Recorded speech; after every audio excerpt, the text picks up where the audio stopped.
Hey guys, what's up? My name is Nitin Bhardwaj and you're watching my lecture series on current affairs on my YouTube channel Lead the Competition. And as you know that we have started a new lecture series on current affairs and our first topic for today is all you need to know about GST, the Goods and Services Tax. I hope आप लोगों ने इसके बारे में ज़रूर सुना होगा because exam point of view से इस टाइम सबसे इम्पोर्टेंट टॉपिक यही है। फिर वो चाहे आप प्रिपेयर कर रहे हो एसएससी सीजीएल के लिए, यूपीएससी के लिए, सीडीएस, सीपीओ या फिर कोई भी गवर्नमेंट एग्ज़ाम जिसमें जीएस आती है, जीएस या फिर जीके आती है, उसके लिए जीएसटी सबसे इम्पोर्टेंट टॉपिक है इस पॉइंट का। सो आइए स्टार्ट करते हैं अपना लेक्चर। सो बेसिकली इस लेक्चर को हम कंप्लीट करने वाले हैं कुछ बेसिक कॉन्सेप्ट्स के बारे में पढ़ के। ये कॉन्सेप्ट्स अगर हमें क्लियर हो जाते हैं तो उसी के साथ साथ हमारा ये टॉपिक कंप्लीट हो जाएगा। सो इस लेक्चर में हम पढ़ेंगे concepts related to tax. Tax क्या होता है, कितने टाइप का होता है, देन इनडायरेक्ट टैक्स क्या होता है, वो कितने टाइप का होता है, आई मीन उसके अंदर क्या क्या टैक्सेस आते हैं। देन हम पढ़ेंगे जीएसटी के बारे में कि जीएसटी क्या होता है, उसके बेसिक्स, उसकी हिस्ट्री, बाकी वो कितनी कंट्रीज़ में जीएसटी ऑलरेडी लग चुका है, इंडिया कौन सी कंट्री है। देन हम पढ़ेंगे कि बिल और एक्ट के बीच में क्या डिफरेंस होता है, जो कि मोस्टली बच्चों को पता नहीं होता और ये बहुत इंपॉर्टेंट चीज़ है। सो आइए स्टार्ट करते हैं अपना लेक्चर। सो हमारा सबसे पहली चीज़ आती है टैक्स। टैक्स क्या होता है? टैक्स इज़ बेसिकली अगर कोई भी एक पर्सन है, वो कोई भी काम करता है, फॉर एग्ज़ाम्पल वो कोई गुड सप्लाई करता है या फिर कोई सर्विस प्रोवाइड करता है, उसके लिए उसको गवर्नमेंट को जो अमाउंट पे करनी पड़ती है उसको टैक्स कहा जाता है। अब टैक्स कितने टाइप का होता है? टैक्स बेसिकली दो टाइप का होता है। अब वो हो सकता है या तो डायरेक्ट टैक्स या इनडायरेक्ट टैक्स। जब कोई इंडिविजुअल गवर्नमेंट को डायरेक्टली पे करता है, जिस टैक्स को कोई भी इंडिविजुअल गवर्नमेंट को डायरेक्टली पे करता है उसको कहते हैं डायरेक्ट टैक्स, जिसके अंदर आता है इनकम टैक्स। कोई भी एक पर्सन हो जो कोई सर्विस करता है या फिर कुछ भी मार्केटिंग से रिलेटेड उसका काम है, उसको गवर्नमेंट को जो वो पे करता है इनकम टैक्स, वो डायरेक्ट टैक्स में आता है। And second thing is indirect tax. Indirect tax क्या होता है? इनडायरेक्ट टैक्स पे हम सब करते हैं मगर हमें पता नहीं होता कि हम किस चीज़ पर कितना टैक्स पे कर रहे हैं। बेसिकली हम जो भी चीज़ खरीदते हैं उसमें कुछ टैक्स हम गवर्नमेंट को प्रोवाइड करते हैं। फिर वो चाहे आप कोई छोटी से छोटी चीज़ भी मार्केट में खरीद रहे हो, उस पर थोड़ा सा टैक्स गवर्नमेंट को जा रहा है। सो बेसिकली अगर हम इसकी डेफिनेशन के बारे में बताएं तो इनडायरेक्ट टैक्स एक ऐसा टैक्स है जो एक इंडिविजुअल पे करता है बट डायरेक्टली गवर्नमेंट को नहीं पे करता, वो किसी मीडिएटर के थ्रू होते हुए गवर्नमेंट तक पहुंचता है। ओके, देन इनडायरेक्ट टैक्स के अंदर कौन कौन से टैक्सेस आते हैं? इनडायरेक्ट टैक्स के अंदर आते हैं जैसे कि central excise duty, service tax, additional custom duty, entertainment tax, entry tax, luxury tax और ट्रॉय, मतलब ये सारे के सारे टैक्सेस जो हैं ये इनडायरेक्ट टैक्सेस के अंदर आते हैं और इनकी वैल्यू अराउंड 18 to 20 टैक्सेस होते हैं ये ओवरऑल इनडायरेक्ट टैक्स। बट अब जब जीएसटी लागू हो गया है तो मैं आपको बता दूं कि जीएसटी का डायरेक्ट इफेक्ट जो है वो इनडायरेक्ट टैक्सेस पे है। मतलब डायरेक्ट टैक्स पे जीएसटी का कोई इफेक्ट नहीं है। आप जितना इनकम टैक्स अभी पे करते थे आपको आगे भी उतना ही पे करना पड़ेगा। डायरेक्ट टैक्स में कोई इफेक्ट, कोई चेंज नहीं आया। जो भी चेंजेस आए हैं वो इनडायरेक्ट टैक्स में आए, क्योंकि इनडायरेक्ट टैक्स के अंदर जो टैक्सेस हैं, जो भी मैंने आपको बताया, ये 18 to 20 जितने भी टैक्सेस होते हैं इनको ख़त्म कर दिया जाएगा और इनकी जगह लगा दिया जाएगा जीएसटी। सो बेसिकली जैसा कि आपने न्यूज़ चैनल्स में भी इसके बारे में सुना होगा कि इसकी टैगलाइन जो है वो है कि GST, one nation one tax. So जितने भी इनडायरेक्ट टैक्सेस हैं वो हटा दिए गए हैं और एक ही टैक्स आ गया है, that is goods and service tax. अब बात आती है, हम अब आगे जीएसटी के बारे में पढ़ें उससे पहले मैं आपको बताना चाहूँगा कि बिल और एक्ट के बीच में क्या डिफरेंस होता है। बहुत इंपॉर्टेंट चीज़ है क्योंकि ये ज़्यादातर लोगों को पता नहीं होता। सो बेसिकली बिल कोई भी एक कॉन्स्टिट्यूशनल अमेंडमेंट के लिए कोई भी एक पेपर है जो कि पार्लियामेंट में भेजा जाता है। मतलब कोई भी कॉन्स्टिट्यूशन अमेंडमेंट के लिए जब पार्लियामेंट में अपील की जाती है तो उस टाइम वो कॉन्स्टिट्यूशनल अमेंडमेंट बिल होता है। जैसा कि अगर आप जीएसटी के लिए ले लें, जीएसटी को लाने की शुरुआत हुई थी 2006 में, बट अब जब ये लागू होने के लिए पार्लियामेंट में भेजा गया तब उसकी डेट थी वो 2014 में भेजा गया था। सो अगर आपको कोई पूछा जाए कि जीएसटी 122nd अमेंडमेंट एक्ट है या फिर टू 101st अमेंडमेंट एक्ट है, बिकॉज बच्चे इस चीज़ में बहुत कंफ्यूज हैं कि जीएसटी जो है वो 122nd अमेंडमेंट एक्ट है या फिर 101st अमेंडमेंट एक्ट है। तो मैं आपको ये बात क्लियर कर दूं कि बिल जो होता है वो होता है कॉन्स्टिट्यूशनल अमेंडमेंट एक्ट को लाने के लिए जो पार्लियामेंट में भेजा जाता है उसको बिल कहा जाता है। बट जब वो पार्लियामेंट में पास हो जाता है और वो पास होने के बाद मतलब सारी कंडीशन सेटिस्फाई होने के बाद जब वो लागू होने वाले होता है तब उसको बिल का नाम हटा के उसको टैक्स एक्ट बना दिया जाता है। मतलब जब तक कोई भी पार्लियामेंट में अभी तक पास नहीं हुआ तब तक उसका नाम बिल है। पार्लियामेंट में पास होने के बाद जब वह लागू होने वाला होगा तब उसको एक्ट कहा जाएगा। आप समझ गए होंगे कि कुछ ऐसे एक्ट्स होते हैं जो कुछ ऐसे बिल होते हैं जो कि लागू नहीं होते, और जो भी एक्ट हैं वो पहले बिल ज़रूर हुए होंगे, और कुछ ऐसे भी हैं जो पास नहीं हुए, मतलब वो एक्ट नहीं बन पाए। तो सीधी सी बात है कि जितने एक्ट्स हैं उनसे ज़्यादा बिल होंगे। इससे आई थिंक आपको क्लियर हो गया होगा कि जो हमारा जीएसटी जो है वो पार्लियामेंट में जब भेजा गया था तब उसका नंबर था 122nd, मतलब 122वां constitutional amendment bill of 2014, because 2014 में पार्लियामेंट में भेजा गया था। 122nd constitutional amendment bill of 2014 GST को कहा जाता है, और इसी के साथ साथ 101st constitutional amendment act of 2016 भी जीएसटी को कहा जाता है। अब मैं आप लोगों को बता दूं कि जीएसटी जो इनेक्ट हुआ है, जो अप्रूव हुआ है पार्लियामेंट में, वो हुआ है सितंबर 2016 में, और इसको लागू किया गया है 1 जुलाई 2017 से। इसलिए आई थिंक आपको पता चल गया होगा बिल और एक्ट में क्या डिफरेंस है। ओके, अब आइए अब हम आगे बढ़ते हैं अपनी जीएसटी के बेसिक्स की तरफ। जैसा कि मैंने आपको बताया कि जीएसटी जो है वो इनडायरेक्ट टैक्सेस को ख़त्म करने वाला है। तो आपको पता होना चाहिए कि इनडायरेक्ट टैक्स कब आए थे। इनडायरेक्ट टैक्स की स्टार्टिंग हुई थी 1986 में। 1986 में विश्वनाथ प्रताप सिंह जो थे उन्होंने इंट्रोड्यूस किया था modified value added tax, the first indirect tax of India, okay, जिसको शॉर्ट में मॉडवैट भी कहा जाता है।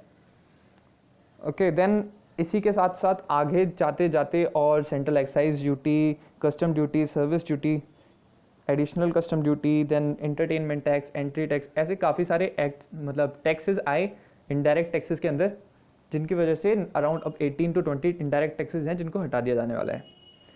देन ओके, अब हम पढ़ते हैं जीएसटी के कुछ ऐसे पॉइंट्स के बारे में जो कि एग्जाम पॉइंट ऑफ व्यू से बहुत इंपॉर्टेंट है।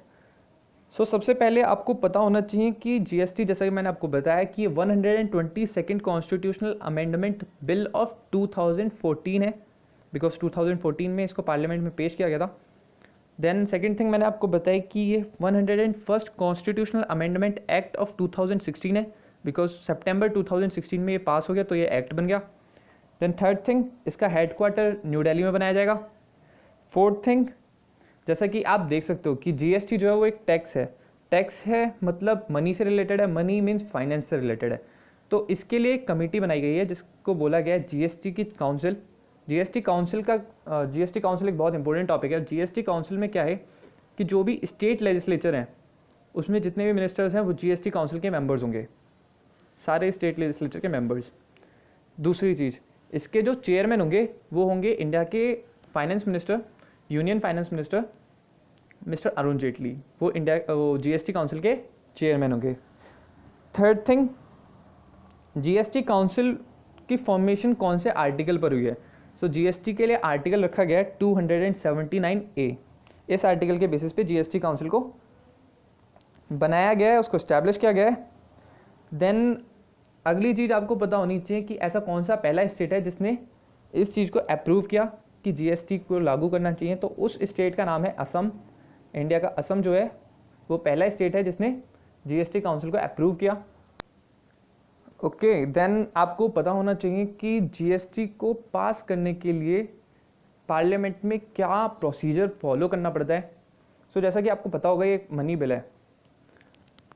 आपको पता होना चाहिए कि ये जो टैक्स से रिलेटेड ये मनी बिल जो है, इसको पास करने के मनी बिल के दो टाइप के प्रोसीजर्स होते हैं, जिसमें पहला टाइप होता है जिसमें स्पेशल मेजॉरिटी चाहिए होती है पार्लियामेंट में, मतलब 2/3 of the present members of parliament वो इस पर सिग्नेचर कर दें इसको अप्रूवल के लिए, तो फिर वो पास हो जाता है। और सेकंड कंडीशन एक दूसरे टाइप से और होता है, दूसरा प्रोसीजर होता है जिसमें आता है 2/3 ऑफ द मेंबर्स, मतलब मेजॉरिटी मिलनी चाहिए, मेजॉरिटी से वो पास होना चाहिए पार्लियामेंट के अंदर। And the second thing is अगर वो स्टेट से रिलेटेड है तो around half of the states उनकी स्टेट लेजिस्लेचर में इस बिल को पास कर दिया जाना चाहिए। जिस वजह से ये बिल जो था जीएसटी बिल 2014 से अब 2016 तक ये खिंचा।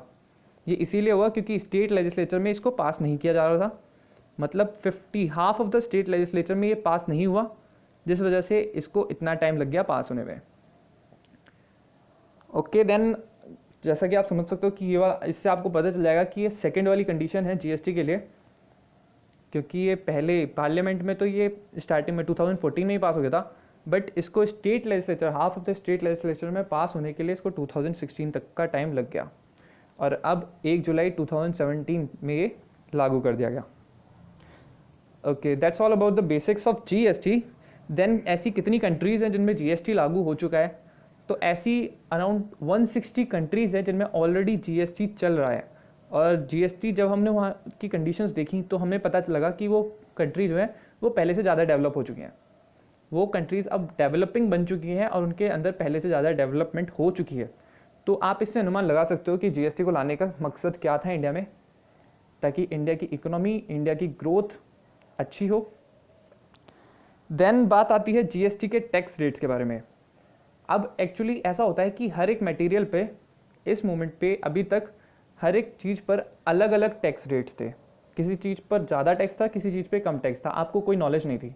बट इसके आने के बाद कुछ फिक्स टैक्स रेट्स हैं जिनको डिवाइड किया गया है 4 मेन कैटेगरीज में, और वो है 5%, 12%, 18% एंड 28%। मतलब जितने भी टैक्स होंगे वो इसी के अराउंड होंगे। ऐसा नहीं है कि सिर्फ यही 4 टैक्स हैं, कुछ चीज़ें ऐसी भी हैं जिन पे बिल्कुल भी टैक्स नहीं है, नील टैक्स है। कुछ चीज़ें ऐसी हैं जिन पे 3% टैक्स है, और कुछ चीज़ें ऐसी हैं जिन पे 28 से ज़्यादा भी 1%, 2%, 5% सेस लग रहा है। Okay, that's all about GST. अब हमारी कंट्री जो है वो 161st कंट्री बन चुकी है जिसके अंदर जीएसटी लागू हो चुका है। So that's all about the GST. अब हम आइए देखते हैं ऐसी कौन कौन सी चीज़ें हैं जिन पर कितना जीएसटी का कितना टैक्स रेट लगेगा। सो आगे बढ़ते हैं। अगर हम गुड्स की बात करें, जैसे कि मैंने आपको बताया गुड्स एंड सर्विस टैक्स है, मतलब अगर आप कोई गुड्स, कोई भी एक इंडिविजुअल पर्सन है जिसकी जो कंपनी है, जिसकी जो भी काम है वो गुड्स से रिलेटेड है, गुड्स सप्लाई करने का काम है, तो उसको गवर्नमेंट को कितना टैक्स पे करना पड़ेगा। और कोई एक दूसरी कंपनी है जो सर्विस प्रोवाइड करती है, जैसे कि आप किसी रेस्टोरेंट को मान लीजिए, एक रेस्टोरेंट में अगर आप खाना खाने जाते हैं तो उस चीज़ पर वो रेस्टोरेंट के जो मैनेजर्स हैं वो आपको एक सर्विस प्रोवाइड कर रहे हैं, तो उस सर्विस के लिए उनको गवर्नमेंट को एक टैक्स पे करना पड़ता है। सो गुड्स का टैक्स अलग है, सर्विस का टैक्स अलग है। सो मैंने यहाँ मेन चीज़ें लिख दी हैं कि उन पर कितना कितना टैक्स है। आप लोग प्लीज़ इसको एक बार पढ़ लेना। तो आइए हम पढ़ते हैं। पहली चीज़, essential farm produced materials like milk, jaggery, cereals, food grains, rice, wheat etcetera etcetera. मतलब फार्म से जो भी चीज़ें प्रोड्यूस होती हैं उनके ऊपर कोई भी टैक्स नहीं है, नील टैक्स है जीएसटी के अंडर, उस पर कोई टैक्स नहीं लगेगा। Second thing, silk and jute fibres, silk और जूट के जो फाइबर्स हैं उनके ऊपर कोई टैक्स नहीं लगेगा। Third thing, gold, silver and process diamonds, जिनके ऊपर 3% टैक्स है। जैसे कि मैंने आपको अभी बताया था थोड़ी देर पहले कि ये 4 मेन टैक्स नहीं है, इनके अलावा और भी हैं, बट मेनली इनके आसपास के ही टैक्स हैं। मतलब मेनली जितने भी टैक्सेस हैं वो या तो 5% है, या 12 है, या 18 है, या 28 है। कुछ टैक्सेस इनसे अलग भी हैं, बट ऑलमोस्ट ज़्यादातर इनमें ही आते हैं। देन गोल्ड सिल्वर पे आपके 3% लगेंगे। देन रेलवे फ्राइट पे आपके 5% लगेगा। फार्मर, लाइफ सेविंग ड्रग्स जो होते हैं मेडिसिन से रिलेटेड, उन पे 5% लगेगा। आयुर्वेदिक एंड होम्योपैथिक मेडिसिन जो होंगी उन पे 12% लगेगा। प्रोसेस्ड फूड्स पे आपका 12% लगेगा। देन मोबाइल फ़ोन्स पे भी आपका 12% लगेगा। देन अगर आप रेडीमेड गारमेंट्स खरीदते हैं तो उस पर आपका 12% लगेगा। और अगर आप कंप्यूटर के प्रिंटर्स खरीदते हैं देन उस पर आपका 18% लगेगा। देन अगर आप फुटवियर्स खरीदते हैं मार्केट से, अगर वो उनकी प्राइस 500 से ज़्यादा है तो उस पर 18% लगेगा, और अगर उनसे कम है तो उस पर आपका 12% का टैक्स लगेगा।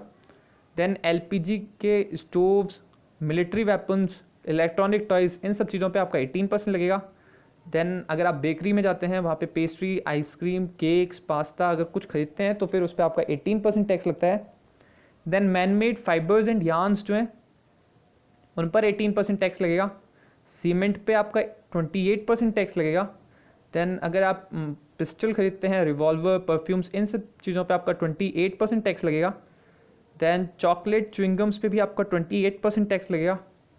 अब बात आती है गाड़ियों की। अगर आप गाड़ियाँ खरीदते हैं, छोटी गाड़ियाँ खरीदते हैं जो कि पेट्रोल से चलती हैं, तो उस पर आपका 28% तो लगेगा ही टैक्स, बट उसके साथ साथ आपका 1% सेस लगेगा, एक्सटर्नल टैक्स लगेगा, जो कि आपको गवर्नमेंट को पे करना पड़ेगा अगर आपकी गाड़ी पेट्रोल ड्राइवन है, पेट्रोल से चलती है। तो अगर वही गाड़ी आपकी डीजल वाली है तो डीजल पे आपको एडिशनल 5% टैक्स देना पड़ेगा। दूसरी चीज़, अगर आप सिगरेट्स खरीदते हैं, सिगरेट्स पे आपका 28% टैक्स तो लगेगा ही, साथ में 5% एडिशनल टैक्स लगेगा, सेस लगेगा। Then last thing is luxury cars. अगर आप बड़ी गाड़ी लेते हैं, लग्जरी गाड़ी लेते हैं, तो उस चीज़ पे आपका 28% टैक्स प्लस 15% एडिशनल टैक्स लगेगा। So that's all about the goods. Now moving towards the services. Services में अगर आप मेट्रो ट्रेन्स में ट्रैवल करते हैं, मेट्रो रेल में ट्रैवल करते हैं, तो अगर आप स्लीपर पे जाते हैं, मेट्रो टिकट्स लेते हैं या फिर सीजनल पासेस के थ्रू करते हैं, तो उस चीज़ पे आपका कोई भी टैक्स नहीं लगेगा, उस पर निल टैक्स है। अगर आप एसी टायर में जाते हैं रेलवेज में, तो उस पर आपका 5% टैक्स लगेगा। देन अगर आप रेस्टोरेंट्स में जाते हैं जिनका एनुअल टर्नओवर 50 लाख से कम है, तो उस पर आपको 5% टैक्स पे करना पड़ता है। देन अगर आप कोई कैब है, कोई कैब से रिलेटेड कोई सर्विस है, लाइक ओबर है, ओला है, इन चीज़ों पर भी 5% टैक्स है। देन होटल्स जिनका टैरिफ 1000 से 2500 रुपीज़ है, उन पे 12% लगेगा। अगर उन्हीं का टैरिफ 2500 से 7500 तक आता है तो उन पे 18% लगेगा, और अगर उनका 7500 से ज़्यादा है तो उन पर 28% लगेगा। देन आपके वो रेस्टोरेंट्स जो कि नॉन एसी हैं, जिनमें लिक्विड लाइसेंस नहीं है, आप ड्रिंक नहीं कर सकते, उनके पास ड्रिंक करने का लाइसेंस नहीं है, तो उस चीज़ पर आपको 12% का टैक्स देना पड़ेगा। Then AC restaurants with liquid licence, ऐसे रेस्टोरेंट्स जिनमें एसी है और बाकी उनके पास लिक्विड लाइसेंस भी है, देन उन पर आपका 18% टैक्स लगेगा। अगर आप मूवीज़ के शौकीन हैं, अगर आप सिनेमा जाते हैं, तो मूवी टिकट्स जो कि 100 रुपीज़ से कम की हैं, उन पर आपका 18% टैक्स लगेगा, और अगर वही मूवी टिकट्स 100 से ज़्यादा की हैं तो उनके ऊपर आपको 28% टैक्स पे करना पड़ेगा। And the last thing is, अगर आप ट्रैवल करते हैं एरोप्लेन्स में, एयरलाइंस में, और अगर आप बिजनेस क्लास में ट्रैवल करते हैं, तो उस चीज़ पर आपको 18% टैक्स पे करना पड़ेगा। So that's all about the GST rates on services. I hope आपको ये चीज़ें बड़ी आसानी से समझ आ गई हो, because exam point of view से मैंने जो जो इंपॉर्टेंट चीज़ें थी वो सारी कवर कर दी हैं। I hope you like the video, and if you like the video then please hit the like button and comment me if you think something is missing, and please do subscribe to my channel and stay updated. Thank you.